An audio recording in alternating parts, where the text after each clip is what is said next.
Good morning. രാവിലെ വളരെ രസകരമായിട്ടുള്ള ഒരു ന്യൂസ് കാണാൻ സാധിച്ചു എനിക്ക്. സത്യം പറഞ്ഞെങ്കിലില്ല, ഞാൻ ഇങ്ങനത്തെ ഒരു ന്യൂസ് മലയാള മനോരമയെന്ന് പ്രതീക്ഷിച്ചില്ല കേട്ടോ. സത്യം അങ്ങനത്തെ ഒരു ന്യൂസ് ആയിരുന്നു. കണ്ടപ്പം വളരെയധികം മനസ്സിനൊരു കുളിർമ തോന്നിപ്പോയി. പറഞ്ഞ കുറച്ച് ദിവസമായിട്ട് നമ്മളെ മലയാള മനോരമ NDAന്റെ പരസ്യങ്ങളാണ് ഫ്രണ്ട് പേജിൽ കൊടുക്കുന്നത്. കണ്ടിന്യൂസ് ആയിട്ട് ഓരോ കാര്യങ്ങൾ ഇങ്ങനെ നമ്മളെ കേരളത്തിലെ പാർട്ടികൾ അല്ലെങ്കിൽ കോൺഗ്രസ് ഇങ്ങനെ ചെയ്തു, അല്ലെങ്കിൽ LDF ഇങ്ങനെ ചെയ്തു, അവർ ഭരിച്ചത് അങ്ങനെയാണ് ഇങ്ങനെയാണെന്ന് നമ്മളെ ഇങ്ങനെ വഞ്ചിക്കായിരുന്നു, അങ്ങനെയാണ് ഇങ്ങനെയാണെന്നൊക്കെയായിരുന്നു നമ്മളെ NDAന്റെ പ്രസ്താവന. NDA പറഞ്ഞ കാര്യങ്ങൾ അങ്ങനെയൊക്കെയാണ്. പക്ഷെ അത് കേട്ട് തോന്നുന്നു മലയാള മനോരമയ്ക്ക് മനസ്സിലായി നമുക്ക് ഇനി NDAന്റെ കൂടെ നിന്നാലേ മുന്നോട്ട് ജീവിക്കാൻ പറ്റുള്ളൂ തോന്നുന്നു. അങ്ങനെ ആയിരിക്കാം, എനിക്കറിയില്ല.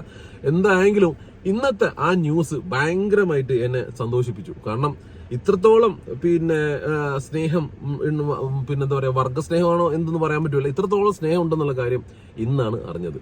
മലയാള മനോരമയിലെ ഫ്രണ്ട് പേജ് കണ്ടപ്പോൾ സത്യം പറഞ്ഞ ബേജാറായിപ്പോയി. കാരണം ഈ രീതിയിലാണോ പേജ് കൊടുക്കേണ്ടതെന്നാണ് എനിക്ക് തോന്നിയത്. കാരണം ഇത് ഇന്നലെയും തുടങ്ങിയതല്ല, കുറച്ചു കാലമായിട്ട് മലയാള മനോരമ ഈ രീതിയിലാണ് പത്രത്തിൽ ന്യൂസ് അച്ചടിക്കുന്നത്.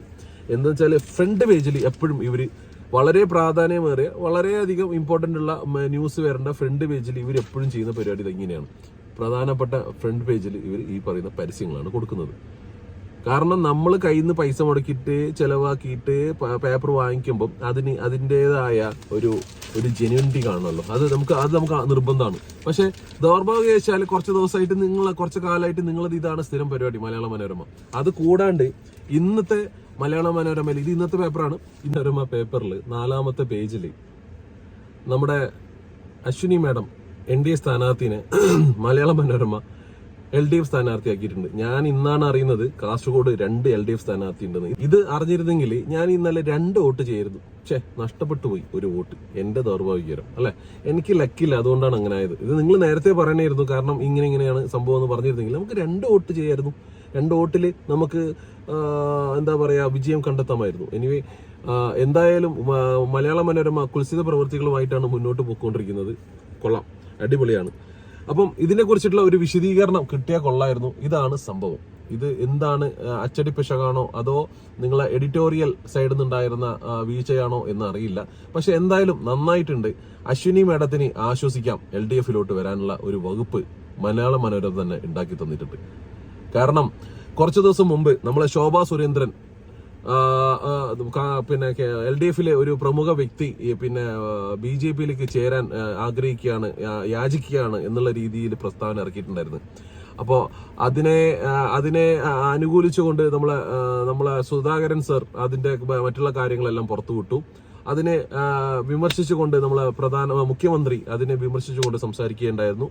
അത് കഴിഞ്ഞ് വീണ്ടും നമ്മളെ ആ പ്രമുഖ വ്യക്തി വന്നു. പുള്ളി പറയുന്ന വ്യക്തി എന്റെ വീട്ടിൽ വന്നിട്ടുണ്ടായിരുന്നു, ഇങ്ങനെയൊക്കെയാണ് സംസാരിച്ചത്, ഇങ്ങനെയാണെന്നെല്ലാം പറഞ്ഞിട്ട് പോയി. നിങ്ങളെ രാഷ്ട്രീയക്കാരുടെ ഇടയിൽ എന്തൊക്കെ തരകിട പരിപാടികൾ നടക്കുന്നത് നമുക്കറിയില്ല. പക്ഷേ നിങ്ങളൊന്ന് മനസ്സിലാക്കുക, ഓപ്പോസിറ്റ് നിൽക്കുന്നത് ഞങ്ങൾ ജനങ്ങളാണ്. അപ്പോൾ ഞങ്ങളെ സൈഡിൽ നിന്ന് എങ്ങനെ ഏത് തരത്തിലുള്ള പ്രതികരണം ഉണ്ടാവുമെന്ന് പറയാൻ പറ്റില്ല. കയറി കഴിഞ്ഞിട്ട് 5 കൊല്ലമല്ലേ നിങ്ങൾക്ക് ഭരിക്കാൻ കഴിയുള്ളൂ. അടുത്ത 5 കൊല്ലം വരണ്ടേ എന്നുള്ളത് തീരുമാനിക്കേണ്ടത് നമ്മളാണ്. കാസർഗോഡ് കേരളത്തിനെ സംബന്ധിച്ചോളം മറ്റുള്ള സംസ്ഥാനത്തും അല്ലെങ്കിൽ സെൻട്രലിലെല്ലാം ഉള്ള കഥ വേറെ. കാരണം എന്താ പറയുന്നത്, വികൃതമായ രീതിയിൽ വോട്ടിംഗ് എല്ലാം ചെയ്യിപ്പിച്ച് മനുഷ്യനെ തോപ്പിച്ചിട്ടാണ് ഇപ്പോൾ ഓൾറെഡി നിലവിൽ വരുന്നുള്ളത്, ഭരണത്തിൽ വന്നിട്ടുള്ളത് ഇത്ര കാലം. ഇനി മുന്നോട്ട് എങ്ങനെയെന്ന് അറിയില്ല. പക്ഷേ എന്നാലും ഒന്ന് മനസ്സിലാക്കണം, ഞങ്ങളെല്ലാവരും ഈ പറയുന്ന മലയാള മനോരമ അടക്കം കേരളത്തിൽ നിന്നാണ് അച്ചടിക്കുന്നുള്ളത്. ഇത് വായിക്കുന്നതും കേരളീയ കരയിലുള്ള മനുഷ്യന്മാരാണ്. അപ്പോൾ ഒന്ന് മനസ്സിലാക്കിയാൽ നല്ലത്. കാരണം ഇതുപോലത്തെ വികൃതികൾ കാണിക്കുമ്പോൾ, കുൽസിത പ്രവർത്തികൾ കാണിക്കുമ്പോൾ അത് മറ്റുള്ളവർക്കും കൂടി ഒന്ന് വേദനയാവുമെന്ന് മനസ്സിലാക്കുന്നത് നന്നായിരിക്കും. നിങ്ങൾക്ക് അത് വലിയൊരു ബാധ്യതയായി മാറും എന്ന് മനസ്സിലാക്കുന്നത് നന്നായിരിക്കും. എന്തായാലും കൊള്ളാം, അടിപൊളി. ഇനി മലയാള മനോരമ ഇതുപോലെയുള്ള കുൽസിത പ്രവർത്തികളുമായി മുന്നോട്ട് വരട്ടെ എന്ന് പറഞ്ഞുകൊണ്ട് ആശംസിച്ചു കൊണ്ടുണ്ട്.